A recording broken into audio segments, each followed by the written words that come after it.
নমস্কার বন্ধুরা, কেমন আছো তোমরা সবাই? আশা করছি ভালো আছো। দেখে বুঝতেই পারছো কি বানিয়েছি। সিদ্ধ ডিম আছে, সঙ্গে বড় বড় ধামসা আলু, সঙ্গে ছোট ছোট পিস করা চিকেন দিয়ে বিরিয়ানি বানিয়েছি। খুব সুন্দর খেতে লেগেছিল, জাস্ট বানিয়ে ফেললাম, খুব ভালো লেগেছিল খেতে। তোমাদের কার কার ভালো লাগে বলো তো চিকেন বিরিয়ানি খেতে? যেহেতু আমি মটন খাই না, তাই চিকেন বিরিয়ানিটাই আমার ভালো লাগে।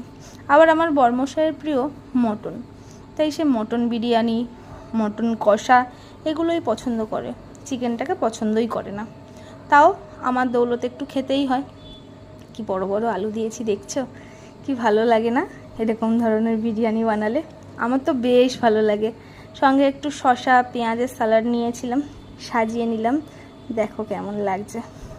সব থেকে দুঃখের বিষয় কি বলো তো, আমরা যেখানে আছি সেখানে দোকানের বিরিয়ানিটা খেয়ে বেশ পোষায় না, কারণ এখানে মিঠা আতরটা ঠিকঠাকভাবে দেয় না। মিঠা আতরের গন্ধটাই যেন বিরিয়ানিকে টানে। আর সঙ্গে একটু চিকেন আলু দিয়ে মেখে এক গ্রাস গালে তুললাম, দারুণ লেগেছিল। তোমাদের যদি এরকম ধরনের ভিডিও ভালো লাগে লাইক করবে, কমেন্ট করবে, আর সাবস্ক্রাইব করতে ভুলো না কিন্তু। বাই, ভালো।